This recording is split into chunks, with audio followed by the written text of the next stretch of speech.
మహోన్నత భారతదేశానికి యుగ పురుషుడిగా వికసిత్ భారత్ మహాసంకల్పానికి దూరదృష్టి గల రూపకర్తగా ధర్మాన్ని, భారతీయ శాశ్వత నాగరికత విలువల్ని పరిరక్షించడంలో ఆచంచల నిబద్ధతను కనపరుస్తూ తన దూరదృష్టి గల నాయకత్వంలో 140 కోట్ల భారతీయుల ఆశయాలకు నూతన స్ఫూర్తినిచ్చి దేశాన్ని అపూర్వ ప్రగతి పథంలో వేగంగా ముందుకు నడిపిస్తూ ఆత్మనిర్భరత స్ఫూర్తిని, జాతి గొప్పతనాన్ని మరింత బలోపేతం చేసి ప్రపంచ వేదికపై భారతదేశాన్ని ఆత్మవిశ్వాసంతో కూడిన గౌరవప్రదమైన స్థానంలో నిలబెట్టిన మన గౌరవ ప్రధానమంత్రి శ్రీ నరేంద్ర మోదీ గారికి మన రాష్ట్ర ప్రజలందరి తరపున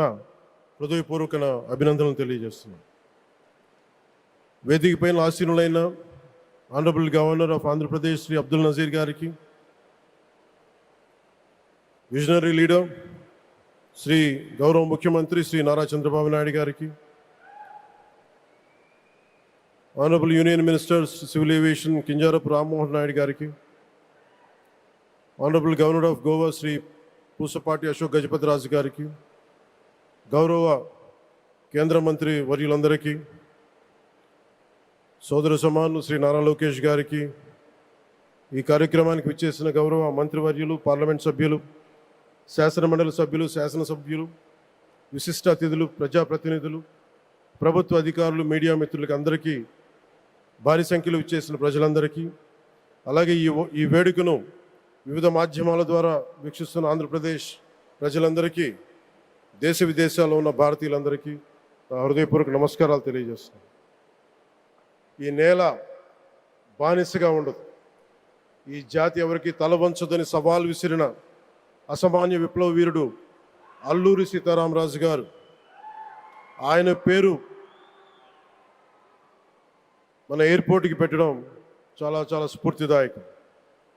As we dedicate this airport to the people, one thought comes to my mind: Alluri స్ఫూర్తి రెక్కలపై ప్రపంచాన్ని చేరే Andhra Pradesh. Rooted in Alluri's ideals and driven by the aspirations of our people, Andhra Pradesh is ready to soar to greater heights. ఈరోజు మన గౌరవ ప్రధానమంత్రి శ్రీ నరేంద్ర మోదీ గారి చేతుల మీదుగా అల్లూరి సీతారామరాజు అంతర్జాతీయ విమానాశ్రయానికి, జాతికి దీనిని అంకితం చేయటం ఆంధ్రప్రదేశ్ అభివృద్ధి ప్రస్థానంలో ఒక నూతన అధ్యాయానికి నాంది పలుకుతుంది. మోదీ గారి నాయకత్వంలో ఈరోజు 17,435 కోట్ల విలువైన అభివృద్ధి కార్యక్రమాలు ప్రజలకి అంకితం కావడం, అలాగే national highway projects, energy infrastructure ప్రాజెక్టులో ప్రారంభోత్సవాలు, శంకుస్థాపనలు జరగడం మన రాష్ట్ర అభివృద్ధిలో చాలా కీలకమైన ఘట్టం. ఈ ప్రాజెక్ట్స్ కనెక్టివిటీని బలోపేతం చేయడం కాదు, ఎనర్జీ సెక్యూరిటీని పెంచి ఇండస్ట్రియల్ గ్రోత్స్కి మరింత వేగాన్ని అందించి, యువతకి ఉపాధి అవకాశాలు మెరుగుపరిచి ఆంధ్రప్రదేశ్ని మరింత వేగంగా అభివృద్ధి పదంలో ముందుకు నడిపిస్తాయి.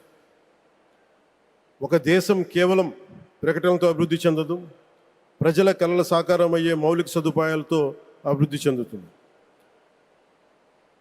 So honourable Modiji, your vision of Viksit Bharat and Atmanirbhar Bharat is transforming the nation across every sector, from highways to railways, from ports to airports, from digital infrastructure to defense, manufacturing and renewable energy. చరిత్ర కేవలం మన నిర్మించిన కట్టడాలను మాత్రమే గుర్తుంచుకోదు, వాటి ద్వారా నిర్మితమైన భవిష్యత్తుని గుర్తుంచుకుంటుంది. ఈ విషయం మీ నాయకత్వంలో ఆంధ్రప్రదేశ్కి లభిస్తున్న అభివృద్ధిలో చాలా చాలా స్పష్టంగా కనిపిస్తాం. ఇదివరకే విశాఖపట్నంలో 2 లక్షల కోట్ల పైగా పెట్టుబడులు, అందులో ఎన్టీపీసీ గ్రీన్ హైడ్రోజన్ హబ్, జాతీయ రహదారులు, రైల్వే ప్రాజెక్టులు, అలాగే అమరావతి కోసం 50,000 కోట్ల పెట్టుబడులు, రాయలసీమ అభివృద్ధికి 13,400 కోట్ల ప్రాజెక్టులు మన రాష్ట్ర అభివృద్ధికి బలమైన పునాది వేస్తున్నాయి. South Coast railway zone at Visakhapatnam ఏర్పాటు ద్వారా ఆంధ్రప్రదేశ్ ప్రజల చిరకాల ఆకాంక్షను సాకారం చేస్తుంది. ఈ కార్యక్రమాలు మరిన్ని పెట్టుబడులు ఆకర్షించడంతో పాటు ప్రత్యక్షంగా పరోక్షంగా 20 లక్షల పైగా ఉపాధి అవకాశాలను సృష్టించి స్టేట్ ఇన్ఫ్రాస్ట్రక్చర్ని మరింత బలోపేతం చేస్తూ ఆర్థికాభివృద్ధికి మరింత బలాన్ని అందిస్తున్నాయి. అలాగే గౌరవ చంద్రబాబు నాయుడు గారి నాయకత్వంలో, ఆయన మార్గదర్శకత్వంలో, వారి నాయకత్వంలో ఆంధ్రప్రదేశ్ దేశంలోని అగ్రగామి రాష్ట్రంగా అవతరిస్తూ ఉంది. ప్రత్యేకించి ఈ విమానాశ్రయానికి అల్లూరి సీతారామరాజు గారి పేరు పెట్టడం ఆ మహావీరుడికి నివాళి మాత్రమే కాదు, ఆయన ఆశయాలను, ఆయన స్ఫూర్తిని భావితరాలకు అందించే చాలా చాలా గొప్ప నిర్ణయం. జి మల్లికార్జునరావు గారు, జిఎంఆర్, అందరూ ప్రేమగా పిలుచుకున్న జిఎంఆర్ గారు, వారు దీన్ని కట్టడం, శ్రీకాకుళం జిల్లా నుంచి వచ్చి, రాజాం నుంచి వచ్చి శ్రీకాకుళం వెనుకబాటుతనానికి ఆయన కృషిని ట్రస్టుల ద్వారా అందిస్తూ ఆయన నేతృత్వంలో, ఆయన నాయకత్వంలో ఎయిర్పోర్ట్ నిర్మించడం మనందరికీ చాలా చాలా గర్వకారణం. ఈ సందర్భంగా మనందరం ఒక నిర్ణయం తీసుకోవాలి. పండ్లున్న చెట్టుకే రాళ్ళు వేస్తారంట. కష్టపడే కుటుంబ సభ్యుడు, తండ్రి కావచ్చు, పెద్ద కొడుకు కావచ్చు, అందరూ అతని మీద పడతారు. నువ్వు ఎక్కువ కష్టపడు, ఎక్కువ తిట్లు తింటావు. అలాంటిది మనం ఎలాంటి పరిస్థితుల నుంచి వచ్చాం? భారతదేశం ఒక పరిస్థితిలో బంగారాన్ని కూడా తాకట్టు పెట్టుకునే పరిస్థితి వచ్చింది. అలాంటి పరిస్థితుల నుంచి దశాబ్దం పైనుంచి మూడోసారి ప్రధానమంత్రిగా ఆయన ఈ రోజున మన దేశాన్ని నడిపిస్తూ ఉన్నారు. అలాంటి ప్రధానమంత్రిని చాలామంది ఆయన మీద మాట్లాడుతూ ఉంటే, ఆయన్ని అనకూడని మాట్లాడుతూ ఉంటే నా గుండె కదిలించేసింది, నా కన్నీళ్ళు వచ్చినాయి, బాధ వచ్చింది. దేశం కోసం కష్టపడే వారికి చివరికి మనం ఇచ్చేదేంటి? కొత్త తరానికి ఏం తెలుసు? ఆయన పడ్డ కష్టం. ఒక్క రోజు కూడా సెలవు తీసుకోలేదు మన ప్రధానమంత్రి గారు. ఈరోజు పెట్టుబడులు వస్తున్నాయి మనకి, ఒక్కరోజు కూడా సెలవు తీసుకోలేదు. శత్రు దేశాలు, మన అభివృద్ధికి ఈర్ష్యపడే పశ్చిమ దేశాలు, వీటన్నిటినీ తట్టుకొని ఒకవైపు విదేశాల్లో ఉండే శత్రువులతో పోరాడాలి, దేశాన్ని అభివృద్ధి పదంలో తీసుకెళ్దామంటే అంతర్గత శత్రువులతో పోరాడాలి. అలాంటి వ్యక్తికి మనం ఇవ్వగలిగేది కేవలం మేమున్నాం మీ వెంట, మీ మీద మాట పడితే అది మా మీద పడ్డట్టే, అదే మనం వారికి ఇవ్వాల్సింది. నిజంగా ఆయన జంతర్ మంత్రులు అన్ని మాట్లాడుతూ ఉంటే నేను ఈ రోజున ప్రధానమంత్రి గారికి ఒకటే ఇస్తున్నాను, మిమ్మల్ని కొట్టే నాయకుడు లేడు ఈ భారతదేశంలో, రాబోడు. కానీ మీరు పడ్డ శ్రమ, మీరు పడ్డ కష్టం ఎవరు తీసుకోలేరు. ఎన్ని బాధలు పడ్డా, ఎన్ని దెబ్బలు తిన్నా ఈరోజు మనం గర్వంగా చెప్పుకుంటున్నాం. మన ఉత్తరాంధ్రకి ఎయిర్పోర్ట్లు వచ్చినాయి, ఇన్ని లక్షల పెట్టుబడులు వచ్చింది ఆంధ్రప్రదేశ్కి. కానీ ఇవన్నీ తట్టుకొని చెయ్యాలి అంటే 144 కోట్ల తాలూకు ప్రజల ఆకాంక్షల్ని ఎంతోమంది వెనక్కి లాగుతున్నా, ఒకళ్ళు ముందుకు తీసుకెళ్లాలంటే ఎంతమంది తిడుతున్నా, విమర్శిస్తున్నా తీసుకెళ్తున్నారంటే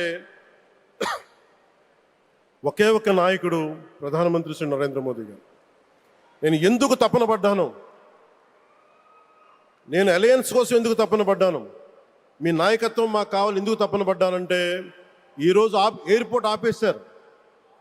ఒక చిన్నపాటి ఎర్ర బస్సు కూడా రాని చోట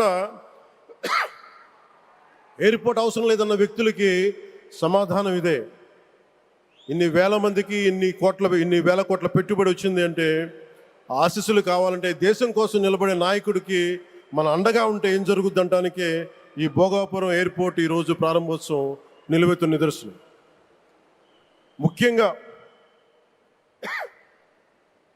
25 సంవత్సరాలు లోబడి ఉన్న పిల్లలున్న ప్రతి ఒక్కరికి కూడా నేను ఈ సందర్భంగా తెలియజేస్తున్నాను, పిల్లల్ని సరైన దారిలో పెట్టడం, సరైన సంస్కారాలు నేర్పించడం చాలా చాలా అవసరం. ఈరోజు పొద్దున్నే ప్రధానమంత్రి గారి స్టేట్మెంట్ చూశాను. ఆయన తిట్టిన ఎన్ని దూషించారో వారిని కూడా పెద్ద మనసుతోటి క్షమించారు ఆయన. అలాంటి ప్రధానమంత్రి గారికి మీ పాదాలకు నేను నమస్కారం తెలియజేస్తున్నాను. నిజంగా మీ ఉన్నతి, మీ ఔన్నత్యం ఈరోజు చాలా చాలా స్ఫూర్తిదాయకం. భారతదేశం మీ అందరికీ కూడా, ప్రజలందరికీ కూడా, ఆంధ్రప్రదేశ్ ప్రజలందరికీ కూడా, దేశ ప్రజలందరికీ కూడా ఒక నాయకుడి కష్టాన్ని మనం వెంటనే గుర్తించలేం. ఆయన ఎంత తపన పడుతున్నారు. ఒక కుటుంబాన్ని నడపడం ఎంత కష్టపడుతున్నాం. 140 కోట్ల మంది ప్రజలు నడపడం ఎంత ఆషామాషి వ్యవహారం కాదు. ముందుకు తీసుకెళ్లే నాయకుడికి తెలుస్తుంది. అలాంటి వ్యక్తికి మనం ఏమి ఇవ్వగలం? దేశాన్ని నడిపించడం అంటే రామకార్యం లాంటిది. హనుమంతుడు లంకకు లంఘించినప్పుడు అనేక అవంతరాలు వచ్చినాయి, అనేక అడ్డంకులు వచ్చినాయి. రామకార్యం చాలా గొప్పది.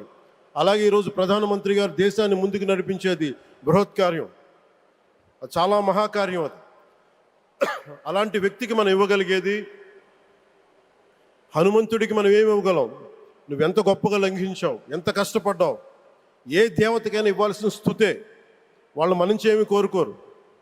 ఒక తల్లిదండ్రులకి మనం ఏం కోరుకోరు. అమ్మ నువ్వు మా కోసం కష్టపడ్డావు, నాన్న నువ్వు మా కోసం కష్టపడ్డావు అని. అలాగే ఈ దేశ ప్రధానికి, సెలవు తీసుకోకుండా పనిచేస్తున్న ఈ దేశ ప్రధానికి మనం ఇవ్వగలిగేది, మీరు మా కోసం ఎంత కష్టపడ్డారు, మీరు మా కోసం నిరంతరం ఎంత శ్రమ తీసుకున్నారని చెప్పడమే మనందరి కర్తవ్యం.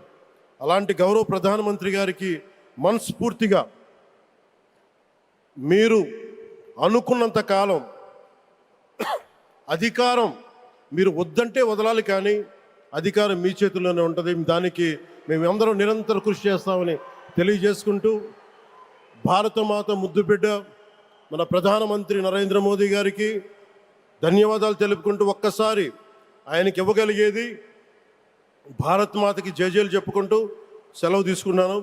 భారత్ మాతాకి. గౌరవ ప్రధానమంత్రి గారికి మరోమారు ధన్యవాదాలు తెలుపుకుంటూ, మీ ఆశీస్సులు మా అందరికీ కావాలి, రాష్ట్రానికి కావాలని తెలియజేసుకుని సెలవు తీసుకున్నాను. జై భారత్ అండ్ జై హింద్.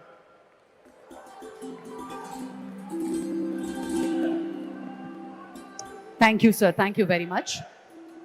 దూరదృష్టి, మౌలిక వసతుల అభివృద్ధి, పెట్టుబడుల ఆకర్షణ, ఈ 3 అంశాల చుట్టూనే వారి దృక్పథం దృఢంగా సాగుతోంది.